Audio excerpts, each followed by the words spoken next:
చాలా బాగుందండి. ప్రజలకు ఏ కష్టాలు లేకుండా చూసుకుంటున్నారు. ఇక ముందు ముందు కూడా ఎటువంటి కష్టాలు రావని మేము అనుకుంటున్నాం. ఆయన అన్న పనులన్నీ చేస్తారని మాకు 100% గ్యారంటీ ఉంది. ఇప్పటికీ పెన్షన్ అన్నారు, పెన్షన్ ఇచ్చారు. రేషన్ సన్న బియ్యం అన్నారు, సన్న బియ్యం పంపిణీ చేస్తున్నారు. ప్రతి ఒక్క పని ఆయన అనుకున్నది చేస్తారని మాకు 100% నమ్మకం ఉందండి.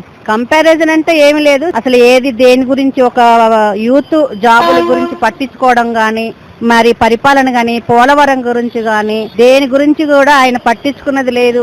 ఆయన స్వార్థం ఆయన చూసుకున్నారు. అది అంతే. ఇంకా ఇప్పుడు చాలా బెటరు. అదే 4 సంవత్సరాలు కనుక ఈ బాబు గారే ఉంటే ఈ పాటికి పోలవరం అన్నీ అయిపోయాయి.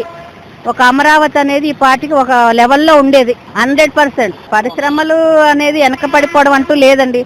తను వస్తేనే ఎక్కడెక్కడ లేని పరిశ్రమలు వస్తాయి. లోకేష్ బాబు గారి గురించి తెలిసిందే. కష్టపడి ఆయన పైకి వచ్చిన మనిషి. ఒకళ్ళ మీద ఆధారపడింది లేదు. టోటల్ గా 100% బాగుంది, బాగుంటది. మళ్ళీ తనే రావాలని మనస్ఫూర్తిగా కోరుకుంటున్నాం.